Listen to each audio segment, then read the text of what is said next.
Livro A Alegria de Testemunhar, Como Falar de Jesus de Maneira Eficaz, de Alejandro Bulhon, capítulo 5, O Método de Jesus. É uma bela manhã ensolarada na região da Galileia.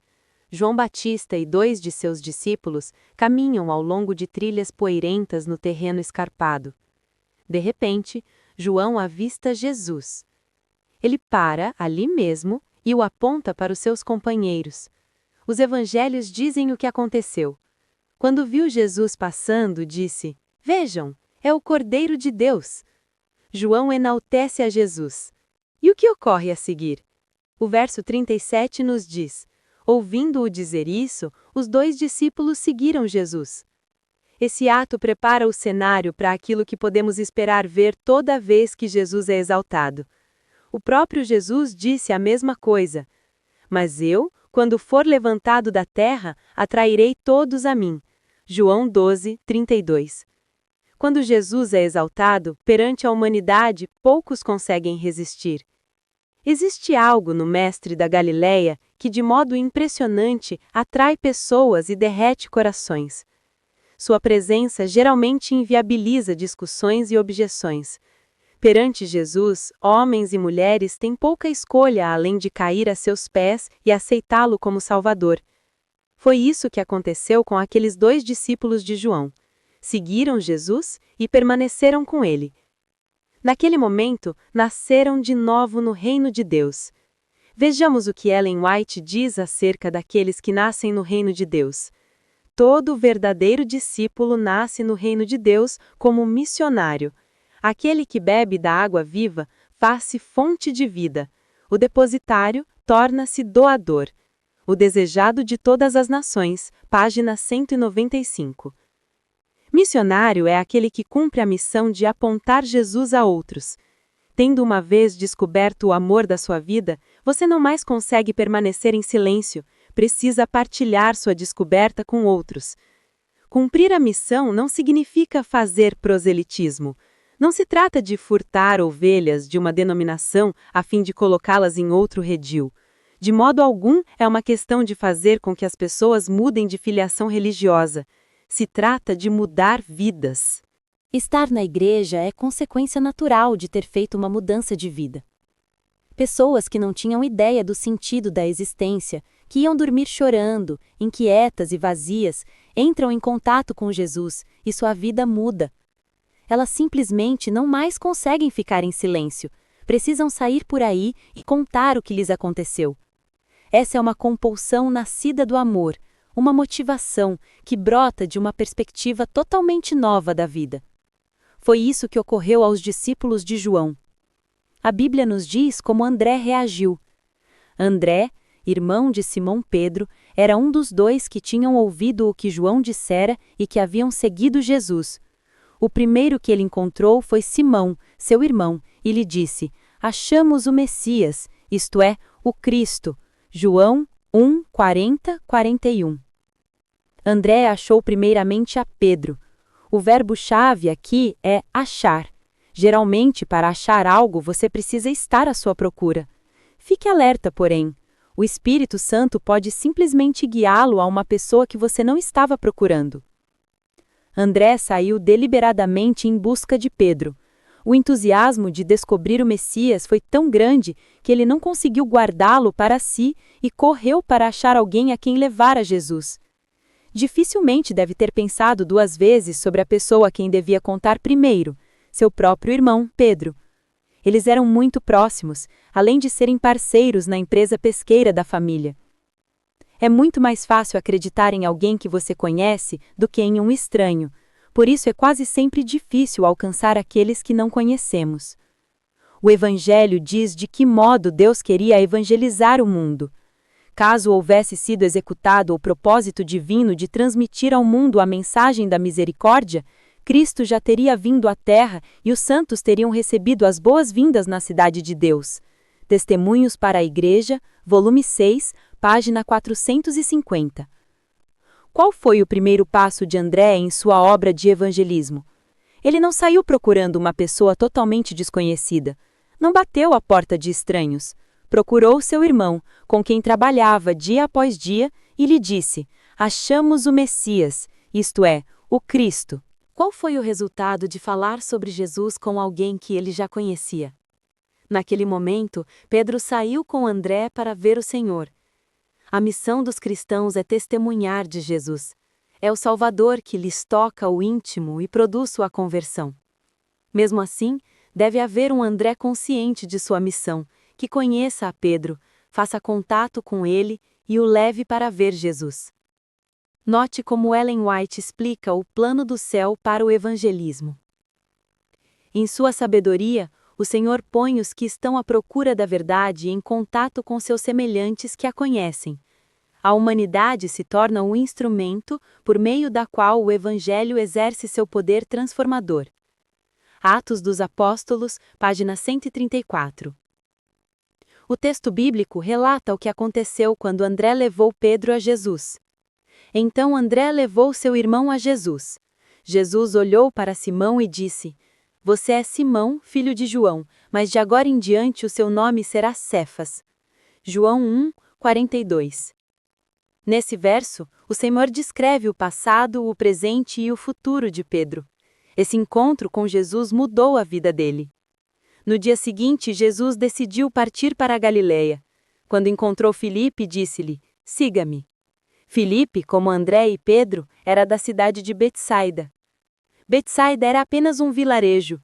Pedro e Filipe eram vizinhos. Um dos meios mais eficazes de comunicar a luz é o trabalho pessoal, individual. Estaremos assim lançando a preciosa semente que germinará e produzirá fruto. Testemunhos, volume 6, página 428. Pedro procurou seu vizinho Filipe e lhe contou a grande descoberta. O resultado foi que Filipe se tornou crente. O primeiro impulso do coração regenerado é levar outros também ao Salvador. O grande conflito, página 70. A seguir, é a vez de Filipe sair correndo com a notícia, em busca de um amigo próximo a quem contá-la. Filipe encontrou Natanael e lhe disse: Achamos aquele sobre quem Moisés escreveu na lei. Versículo 45.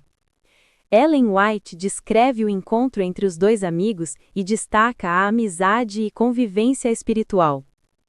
Foi assim que o Evangelho começou a se espalhar, e em pouco tempo a igreja cristã cresceu. Ellen White discute este método de discipulado. Com a vocação de João, André e Simão, Filipe e Natanael, começou o fundamento da igreja cristã. Esses exemplos nos devem ensinar a importância do esforço pessoal. Em 1886, Ellen White viu esse princípio em Lausanne, Suíça. A obra avançava quando poucos alcançavam poucos, de forma contínua. A descrição, então estas visitam outras e buscam interessá-las, ilustra o testemunho conforme Jesus ensinou. Alguém procura outro alguém que conhece e o leva a Cristo. Muitos há que necessitam do serviço de amorosos corações cristãos. Na própria família, na vizinhança, há trabalho para fazermos como missionários de Cristo.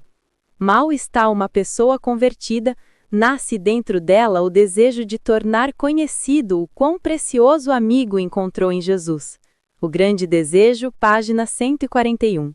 Mas como vamos cumprir a missão em um mundo tão vasto e heterogêneo se dependermos essencialmente do testemunho pessoal? Esse método ainda funciona surpreendentemente rápido, porque cresce por multiplicação, não por adição. 2, 4, 8, 16, 32. Nas igrejas em que apresento seminários sobre evangelismo pessoal, distribuímos questionários. Os resultados são sempre semelhantes. Um estranho bateu à porta, 1%. Escola adventista, 0,7%. Rádio ou TV, 0,3%.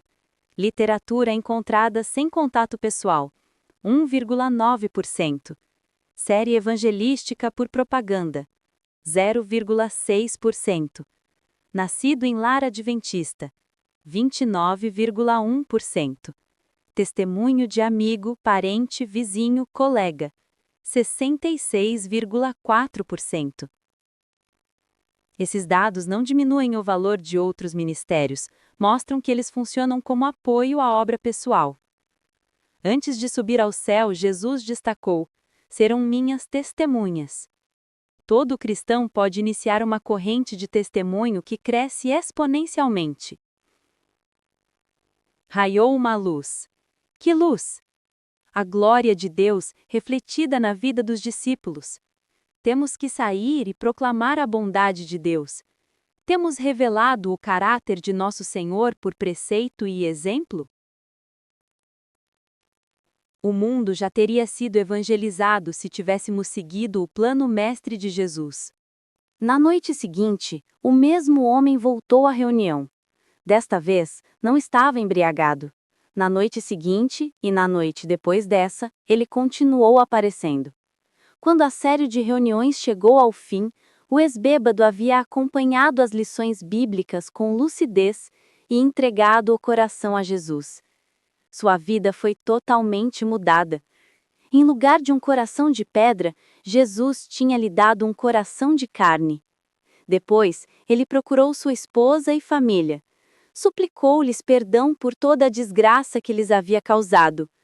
Quando finalmente viram que ele estava genuinamente mudado, naturalmente quiseram saber como tinha acontecido uma coisa assim.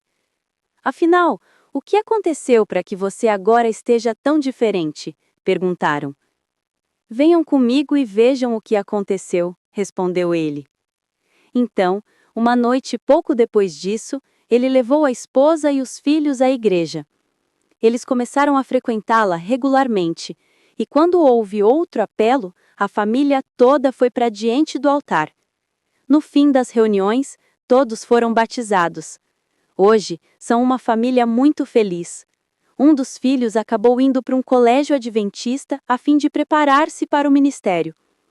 Esse ébrio, com a vida destroçada pelo pecado, passou por uma transformação quando, entorpecido, clamou ao Salvador. O Espírito falou a ele naquela noite e Deus curvou-se para ouvir seu pedido: Senhor, toma meu coração, dá-me um novo e melhor, de carne. Hoje, esse cristão, em cuja vida o Evangelho tornou-se carne, vive o restante de sua vida com um amor permanente pelo Senhor Jesus Cristo, testemunhando a outros o que Jesus fez por ele. Quando Jesus entra no seu coração, contar a outros o que ele fez por você passa a ser sua maior alegria. Você recebe a semente, que é a palavra, e então torna-se semente, pronto para anunciar as boas novas da salvação aos outros.